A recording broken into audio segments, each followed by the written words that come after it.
Hi, I'm Art Tamrowski, and welcome to the Fascinating People segment of Letchworth Cable Access.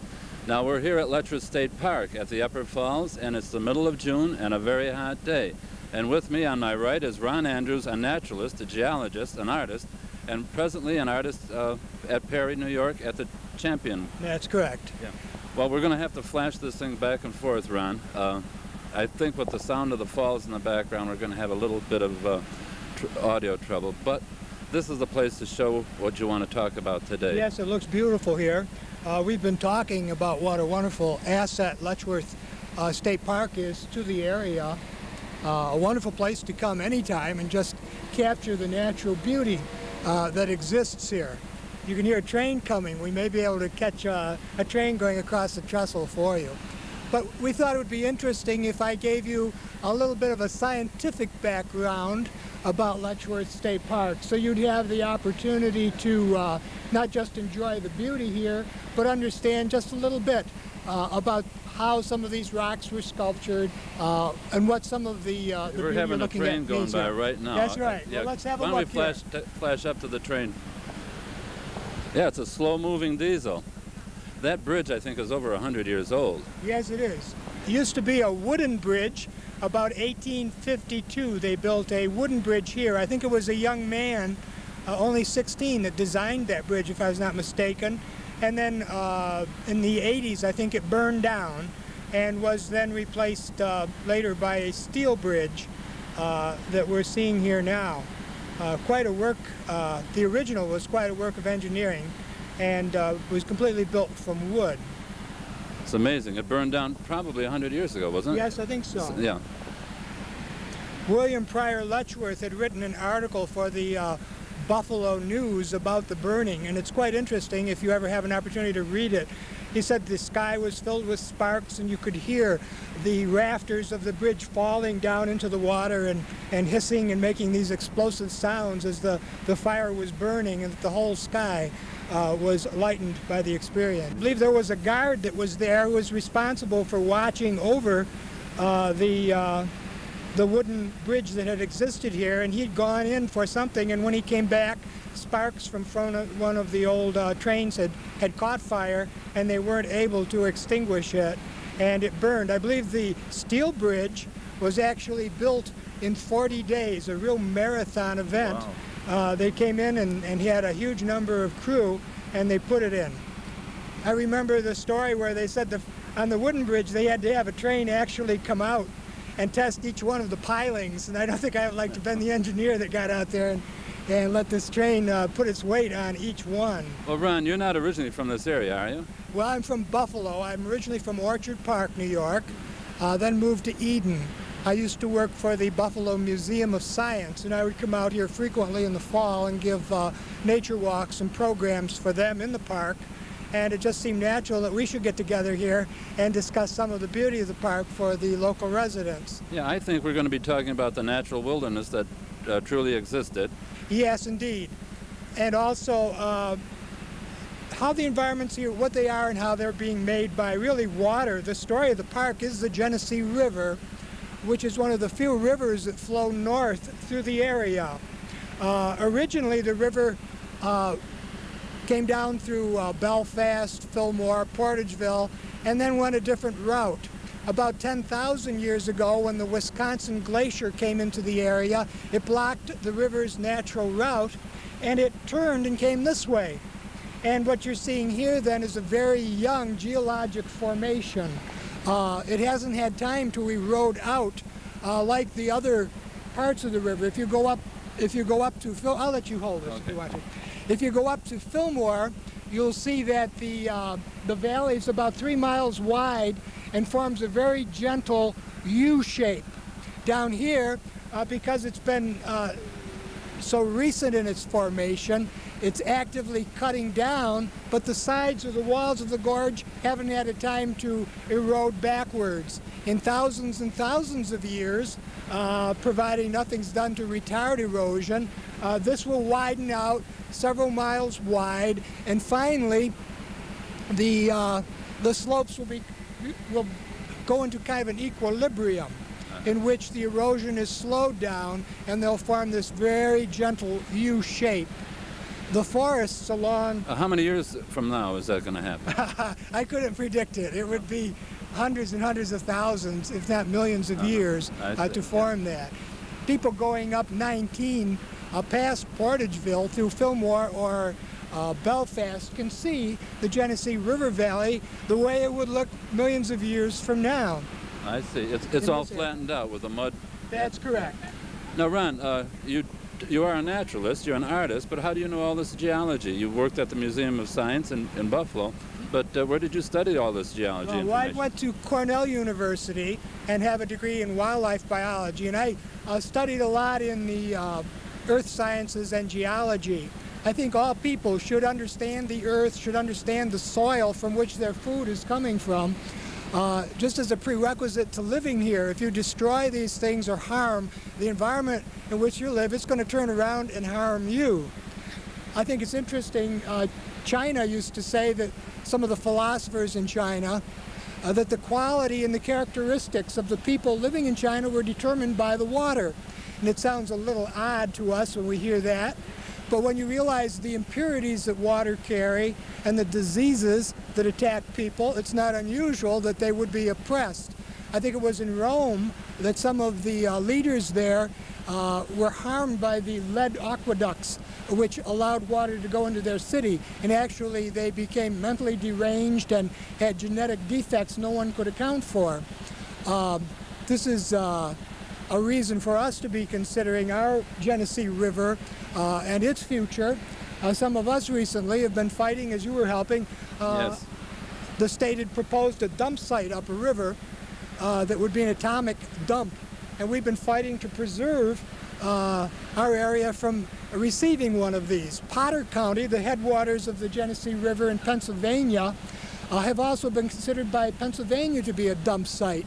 And we don't feel we want this. We don't feel we would care to have our children exposed to these things. And I'm part of the reason I'm here is just to tell people, if they love the outdoors, if they love the health the outdoors provides them, they've got to stand up and fight for what they have here and not allow foolish or whimsical ideas to replace the important values we have.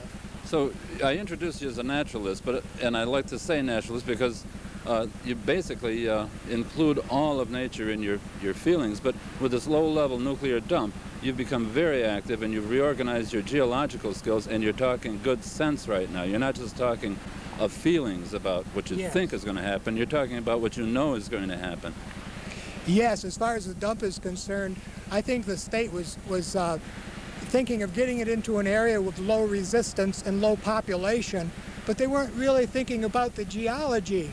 When you look at the rocks here, you'll see they're in layers. They're sort of one on top of each other. Some are kind of standing out, and some have sort of been eroded back. This is reflecting the different nature of the materials that are in them. These rocks came here millions of years ago under an inland sea, and they were laid down when very ancient mountains were eroded and brought down into that sea and laid down in layers.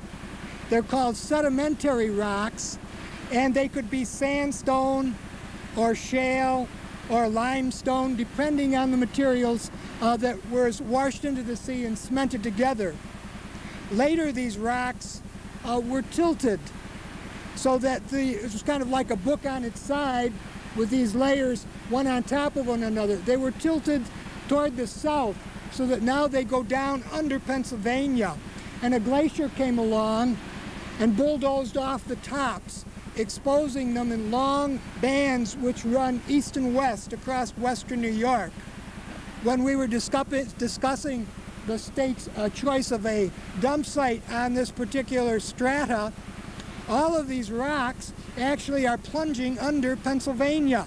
Many are aquifers. They would be sandstones in which the water can percolate and move. And if the state's waste dump were able to get into these strata, they could go completely under Pennsylvania, causing great problems. In addition, the runoff we're looking at here is coming from Allegheny County. It's coming from the dump site, and could also be contaminated. So they found one place in New York State where the drainage, the underground ground drainage, would go south under Pennsylvania and north down through Letchworth Park into Rochester. Yeah, out of Lake Ontario into the St. Lawrence River, and then the Gaspé Peninsula and the Atlantic Ocean. Yeah. Okay, we're out of the hot sun slightly, and we're about 50 feet from the edge of the gorge as it goes down into the upper falls. And Ron, you're kind of standing there, or squatting there, telling me about succession. What is succession? Yes.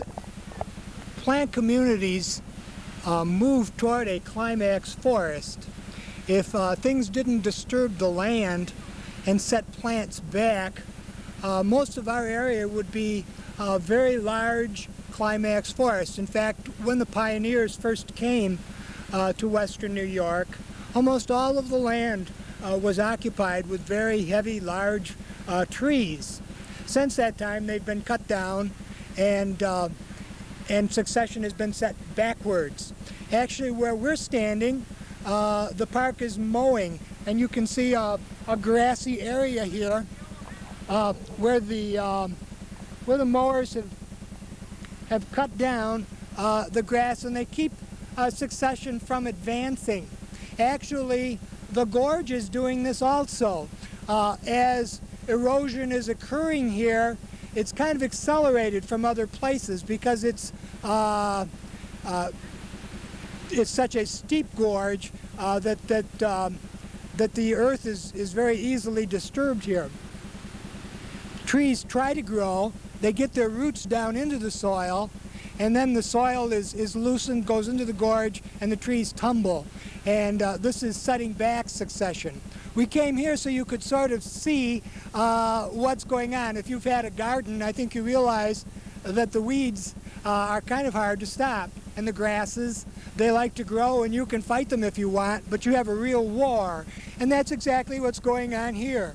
You can see these coarser plants starting to occupy this land where they don't mow. If they keep it mowed, it stays a grass. But then as soon as they stop, it starts heading back towards the forests again. And it's quite a feature in the park here, because you can see succession trying to reclaim the area for forests, and at the same time erosion trying to destroy the forests, and they go back and forth, and it gives you quite a feeling when you're here. I get kind of an interesting feeling when I'm watching this dynamic situation of these two forces in opposition.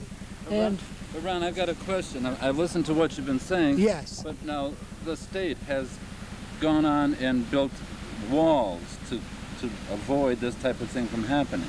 Well, that's all right. That's all right. I think so. They're trying to preserve the beauty of the park, and actually the erosion that's going on here is going to take millions of years. And they're just preserving something beautiful, so I see no harm. In fact, what's interesting is the disturbance that man has done here. Old farms that covered the areas, and timbering has brought probably hundreds of different wildlife species that just would never occur in the park if it were just a climax forest. Birds and animals that love the fields, birds and animals that would love the forest edge like this area, and second growth can't exist in a mature forest. In fact, the floor of a mature forest is a virtual desert. There isn't anything there to eat. So when the park is working and maintaining areas for human recreation, they're also providing very interesting areas for different kinds of wildlife that just make it a more fascinating place to be. Okay, then we can take a look into the woods there. Yes, right? we can. And this woods that we're looking is going to be close to a virgin type forest? Well, somewhat. We're going to see a more permanent forest. If we actually look at the edge of this now, we're going to see that the shrubbery gets coarser and coarser. Finally, young trees start to grow, and you eventually go into a permanent type of forest. We're in a deciduous forest area, and if left completely alone, several trees would be the most successful, the most dominant trees, and they would virtually control the forest. In our area, they would be the sugar maple, the hemlock, and the beech. It's called the sugar maple beech hemlock forest.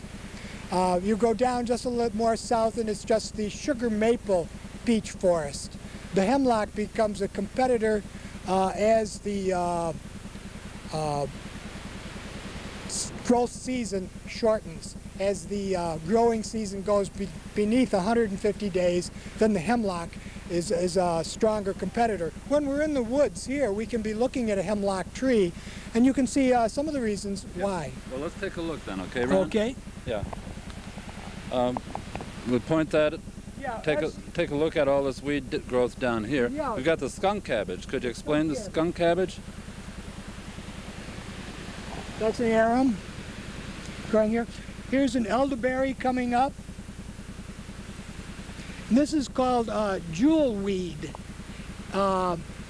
If you hold one of the leaves underwater, it has a little oil on it, and it will look like a jewel. It will reflect like a mirror. The deer love this. This is an edible plant. You could put this in a salad and eat it if you wanted. It gets an orange, kind of a slipper-shaped flower later on that hummingbirds enjoy. Okay, let's take a look further up the path here. These are some young forest trees now coming in. The blue beech coming in over here.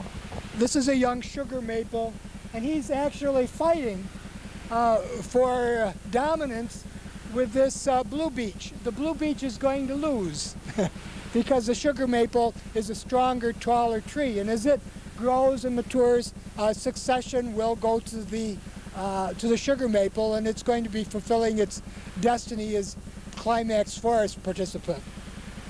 Okay, and then further up here we've got some thicker one here. Is that a sugar maple there? This one's a white ash. It has this kind of checkered surface to it. They use this a lot for in timber industry for baseball bats, and I used to make bowling pins, I believe, out of it, and handles like this. It's a hardwood.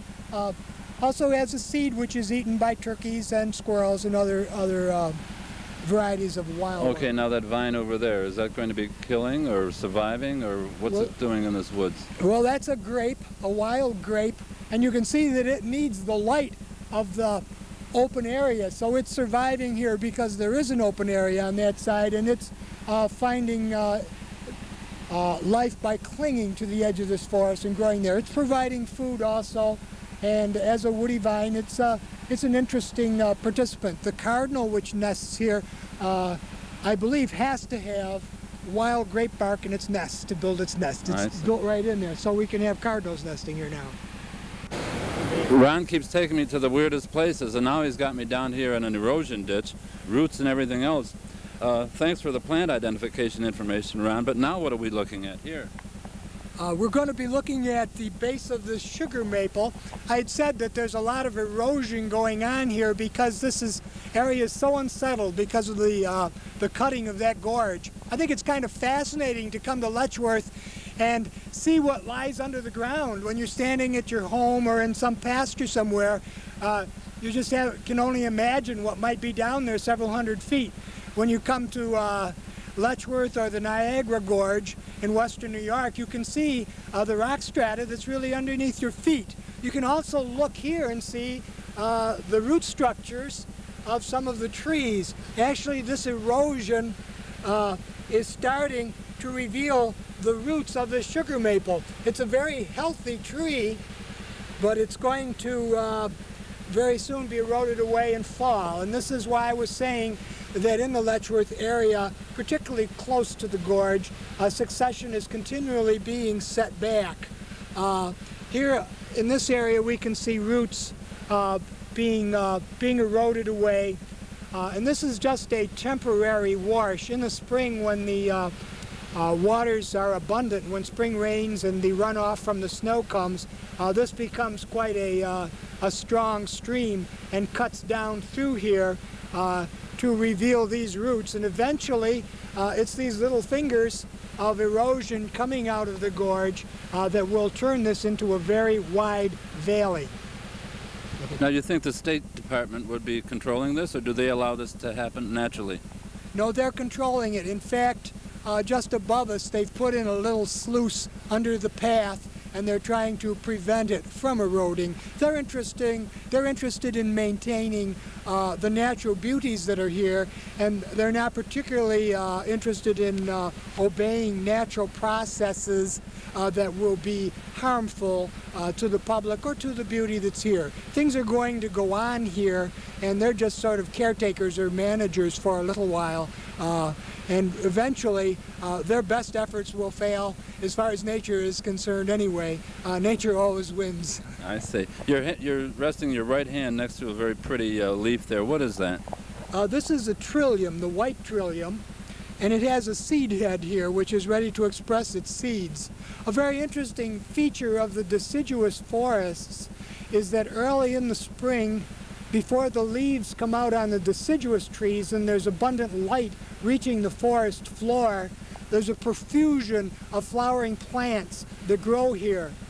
If we were in a desert or in a plains area, people would be amazed to see the beautiful flowers that are existing here, but because they exist in these secluded forests, they're not realizing really how significant and beautiful our springtimes in Letchworth are. Coming into Letchworth in April and May and June gives you a whole different variety of things to see, and this whole area will be carpeted with just beautiful plants. This is a branch of the hemlock that's showing you that it can live with very little light. These needles of the hemlock are very happy growing in shade, and it can get a lot of power to overcome a plant or tree that can't do that. We'll just stroll over here and look at another tree that has a different kind of conformation. Oh, then you wouldn't plant a hemlock tree in your front yard, would you? Not in this area. Well, it would grow there, but you wouldn't plant another tree too close to it because it's a great competitor. I see. This tree, if we pan up just a little bit, doesn't have any limbs. Its leaves can't grow in shade. And if you look up a little bit, you'll see the tree is actually dying. The bark is coming off, and it's not competing successfully here. That hemlock, with its branches filling the understory, has a great force. As you go north and the light becomes less, it's a great advantage for an evergreen tree not to have to get its leaves put out in the spring, but to be all ready to go the minute the light falls on it and starts to produce food. So the hemlock is a strong northern competitor. As you go further north, all the trees will eventually become conifers, and there'll be very, very few deciduous trees in the normal forest. Okay, let's take a look over here. I see some it looks like tree trunk a that's sort of over there. That's interesting. It's kind of fallen down and rotted away, isn't it? Yes. Can't tell anymore the species of the tree, but we'll look here just a minute.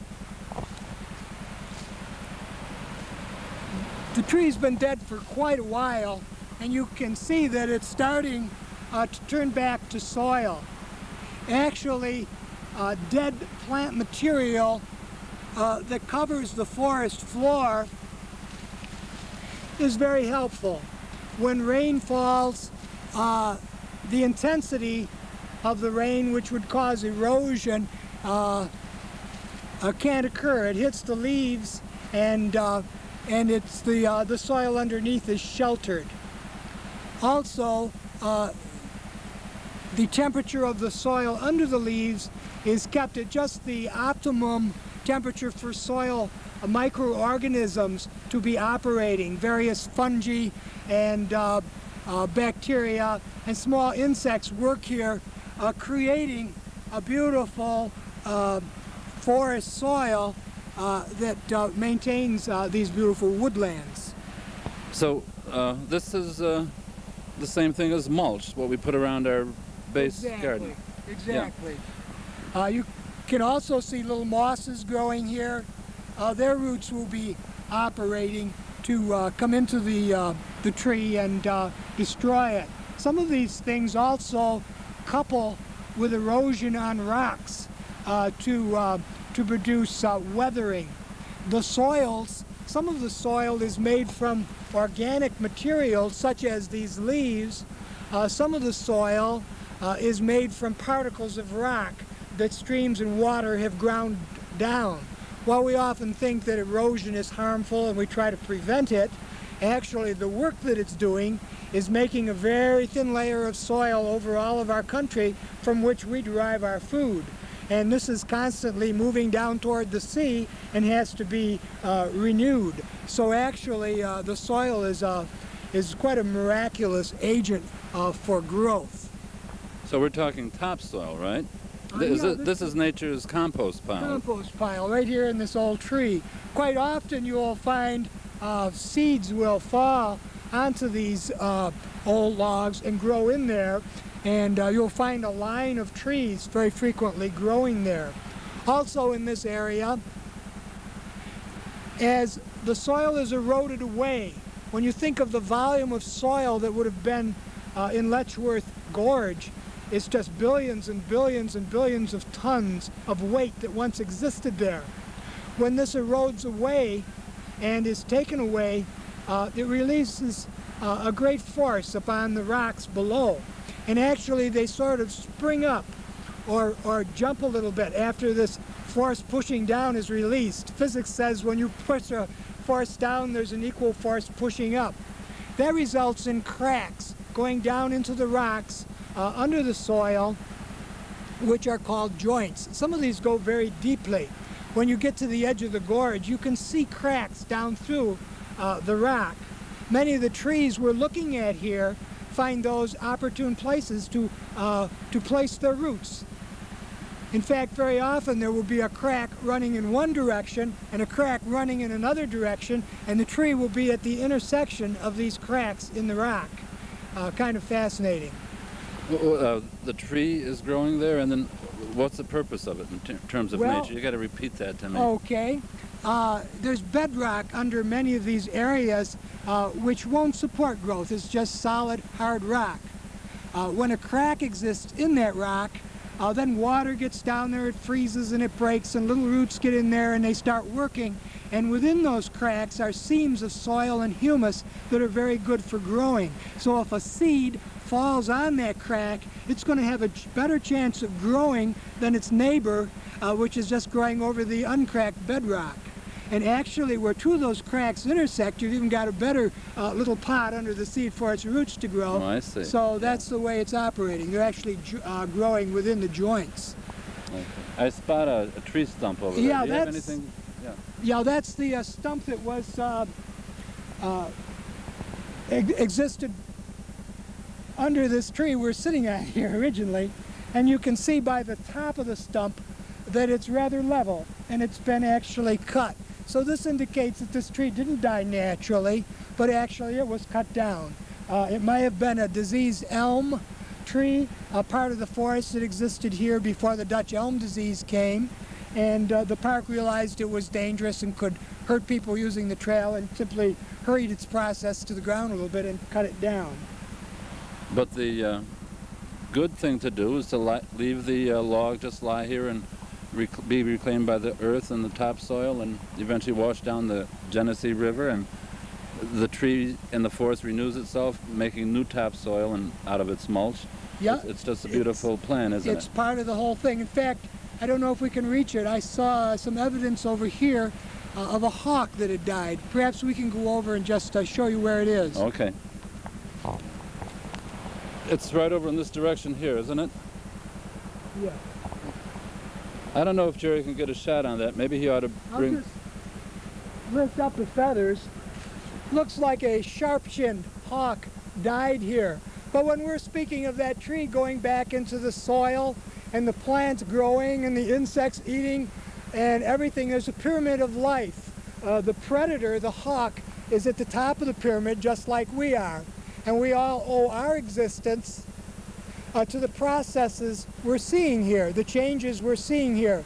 It's comfortable for us to not like this or that in nature and say, well, we don't like erosion, or we don't like quack grass, or we don't like our open fields being repopulated with trees. But in nature's way, it's building for our futures. And as man continues to have more power to change the world, we have to be careful, not just to think of dollars and cents, but managing the property that's providing for us. We can make dollars and cents and destroy an awful lot of things which will destroy our future generations. So when we're looking in these areas, it's important for us to care and to defend the world and the environment we're living in. It will repay us with life for our efforts. Okay, now while we're on the subject of what's on the forest floor, what do snakes do around here? I keep thinking I'm going to step on a snake. What do snakes do for this whole ecological thing? Well, there are different kinds of snakes. And most of them are insect eaters, and they're converting insects into humus also. Some will eat small rodents.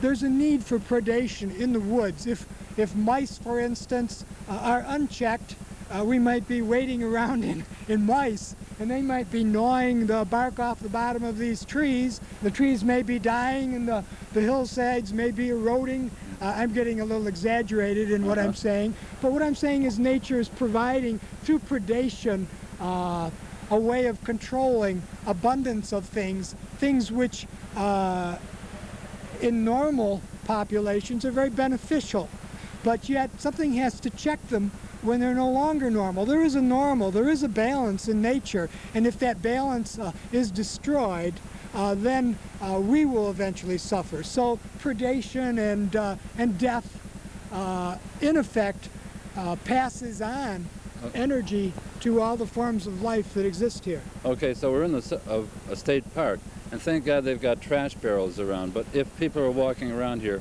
they were called litter bugs in the old days, throwing tin cans, picnic debris, and so on. This doesn't really add much to the compost design, does it? No, it doesn't. No. Some of the things can actually be contaminating to the environment. Some of them, in their decay cycles, give off liquids and gases which are harmful. Plus the fact I get a great joy out of being an artist. Also, I enjoy seeing the hand of nature painting the landscape. I like to see the sculpting that's going on here from this river. I like to see what isn't made by man. I like to see what's natural, undisturbed, and it gives me a kind of joy, just like going to a theater or a museum. Mm-hmm. But the presence of man is very much noticed. To get back to your original statement, we're talking about a low-level nuclear dump site. Say there was one about 10 miles from here. What would the runoff cause to all of this beautiful topsoil mulch evolution of good land do? Well, the runoff would be primarily in the Genesee River. The material would come down the river and be in its floodplain, eventually stopping probably at the Mount Morris Dam, where the sediments of the river would fall out, later going down to Rochester. There's a dam down there and into Lake Erie. When we look at West Valley, we have a similar example. They put a nuclear dump or reclaiming area at West Valley, which is next to the Cattaraugus Creek. And its runoff has gone into the Cattaraugus Creek, and some substances entered the creek now, and they're in a dam at Springville, or presumed to be there, as far as I know, when they were released. And they will pollute the area. Niagara Falls right now is a good example. It's not unlike Letchworth in its beauty, although man has claimed a lot of the natural beauty there and replaced it with buildings and human wonders. But I think the Ontario Department of Health has recommended they take their Maid of the Mist boats out of that area because of pollutions coming out of the vapors of the falls, which are causing health problems. Whether this material is coming out of the nuclear dump at West Valley, I don't know. I know some of the substances from atomic dumping have appeared down through the Niagara River way into Lake Ontario. Okay, now what if there was a landfill up above this area? Up above this area. And then there was leaching coming down onto this so-called nature's compost. Oh, then it would be polluting these areas, also be polluting the animals which would feed here and go to other areas. If there were atomic dump here and let's say a turkey flew into the dump and ate there in a polluted area, which I think they could do in some areas of West Valley now, and he flies out and someone would eat that turkey, it would be moving it on. Actually, nature tries to eliminate pollution by dispersing it. If an animal dies from poison, other animals will come in, they will feed on it, then they will go out and they will die, other animals will feed on them and insects and they will go out, and it's continually dispersed. Nature has a way of trying to thin down the contaminants so that they're not going to harm us. By concentrating them and putting them into potent amounts, man can do great damage to himself and to the future of his environment. Okay, now you're holding the remains feathers of an old hawk, right? Yes. Now, the way you're fondling these feathers, it doesn't seem as if you're worried about getting any disease or anything from the decay. Well, no, you really don't know what kills these animals, but I'm not too concerned. These have been here quite a while. It isn't good, though, when you're out in the forest, if you see a dead animal or a sick animal, to be involved with it. Don't feel sorry for a raccoon that's frothing at the mouth. Or if you have a pet and he's frothing at the mouth, don't put your finger down his throat to see if you can dislodge a bone or something. He may have rabies or encephalitis or other transmittable disease. Okay, Ron, this is all very interesting. I think we better head out, okay? Okay. Let's take another look at something else. Well, here we are looking over the Letchworth Gorge from Inspiration Point. At the very far end of the gorge, from our viewpoint, you'll see the railroad trestle we were looking at before, and the upper falls. And then coming down a little bit further, you'll see the middle falls. Very beautiful waterfall moving down. From there, then, we start to see the walls of this gorge, and you can see the rock strata, which is very typical anywhere in New York State, Western New York State. The same strata would underlie your backyard or your business. The gorge itself is quite fascinating, that man really can't do that much harm to it. A lot of our parks, people wandering in the parks and walking in the parks, compact the soil and actually destroy a lot of the beauty that made the park so special in the first place.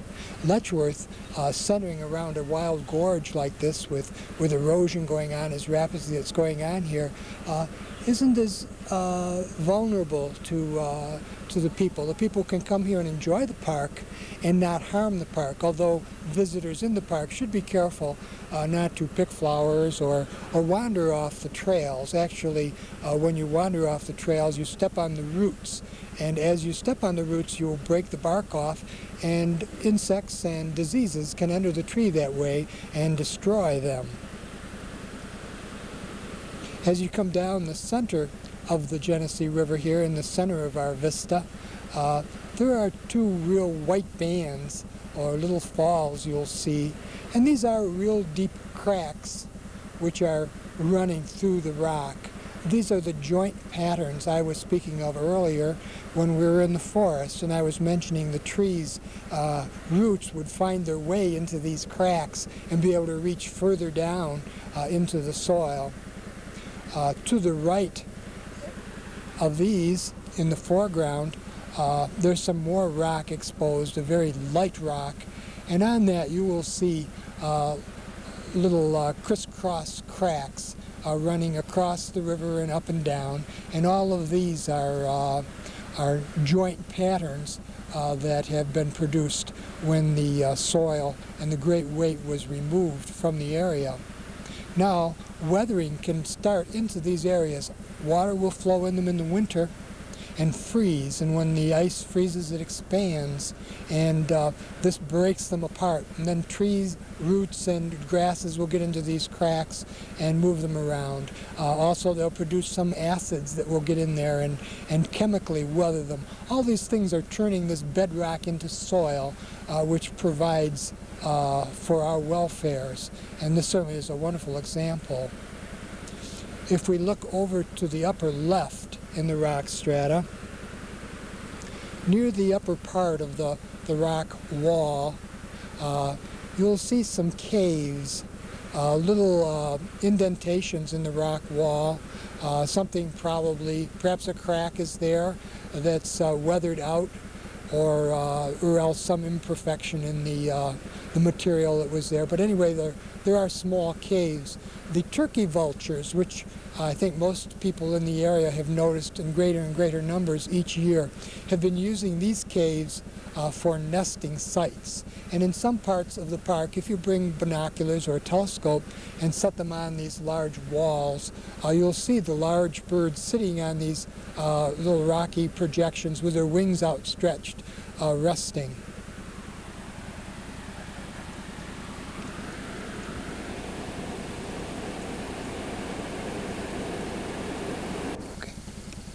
Letchworth Park also offers an opportunity to view a lot of unusual trees that were planted here 30 or 40, some longer, years ago. We're looking here at the Scotch pine, a tree you often see as a Christmas tree. Probably you've used one, but these are mature trees that you don't see commonly in the areas. They're starting to really be some beautiful specimens in Letchworth, and it is worthwhile for you to visit the park to look at some of their plantings. Some of these trees, as they matured, have attracted unusual birds, which normally would be nesting much further north. The golden-crowned kinglet in some areas now is starting to nest in the Norway spruces. Some of the crossbills have started to nest in some areas.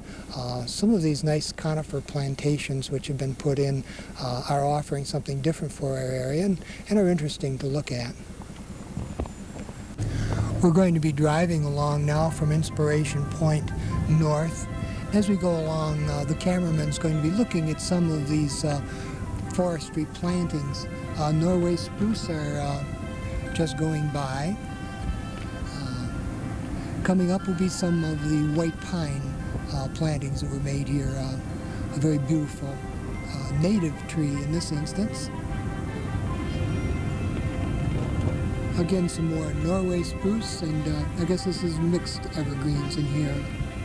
Very interesting place to come if you like to bird.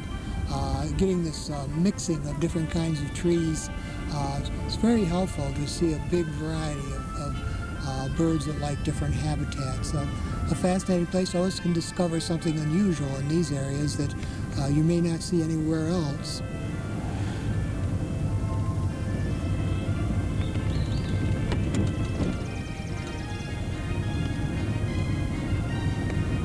A lot of the trees in the reforestries are labeled, and their planting dates are marked, so you can have a little bit of an understanding of their growth and development. As we go along, the understory is very open and clean looking. The deer are very numerous in this park, and anything up to a deer's height has been pretty well gnawed down by them and leaves quite an opening at the bottom of the forest canopy. Okay, Ron, we've traveled this far up to Wolf Creek Glen Cascade, and if you look around, you'll see people waiting. They've got a sign that says no waiting, but I live in Castile, 3 miles upstream from here, and Castile is known to have raw sewage pumped right into Wolf Creek. Oh, my. Yeah, now that's 3 miles away. Now you look over here and you see these people waiting. Is there any kind of purification that they should be concerned about? Well, hopefully if the stream is being aerated and traveling through gravel, some purification has occurred, but still pollution is a danger, and they could be jeopardizing their health. Yeah, because this morning when I flushed my toilet, about 3 hours later, this is right down in this area. Right down in this area. Well, this wasn't the reason we were coming here. What is the reason? Go ahead, you should. Yeah, we wanted to, maybe I'll just... Yeah, take that. We wanted to show you the rocks here. A very resistant rock formation is running across here where this falls is spilling over. And it's slow to erode. In fact, if you look underneath these rocks, you'll see that softer rocks underneath them are eroding away, and these large flat boulders are actually breaking off and settling. A lot of places in Letchworth you'll see large flat boulders just laying down in these stream beds. They used to be several feet or sometimes hundreds of feet above. They've simply broken off when other materials were eroded away. The stream here is showing certain features that account for erosion. A stream never just travels straight downhill, or very rarely does. Instead, it meanders. It moves one way and then it zigs back the other way and it zigs back the other way. As you see, this stream is moving in. You'll see there's a cutting edge that actually the stream will be cutting on one side where you see the rock wall, and on the other side it will be depositing where you see the rocks and the stones laying.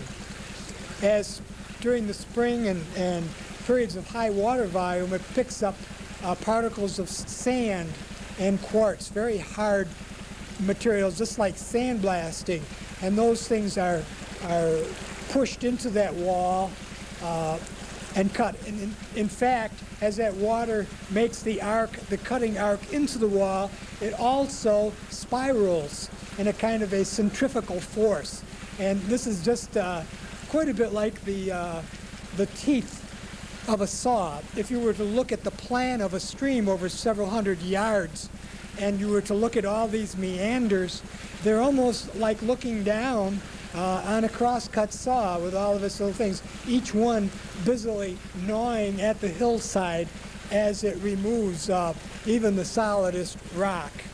Sandblasting, as you know, is used to put names and tombstones in granite. They just take sand and they blast into the granite and very quickly destroy the surface and erode it away. And that's just what's occurring here. And this is a timeless process that actually will eventually reduce mountains as great as the Rockies to nothing but plains. And this is what's going on in the streams adjoining the Letchworth Gorge to flatten and subdue it. We're viewing in here on a round hole in the rock. You can see what originally there was a little depression, and a stone found its way in there and just rolled around and around and around until it disappeared, and then another stone came in and rolled around and around, and gradually it made what's called a pothole. It looks like a little round pot right in that rock, and if you can see through the surface, you'll see some stones down there right now which are continuing the little excavation.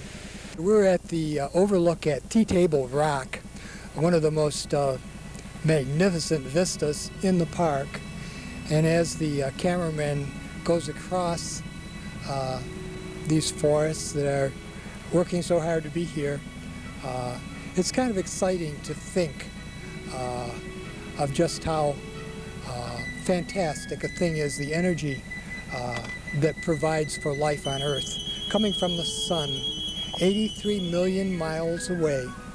I don't think you've probably ever thought about it, but your body has been built from starlight.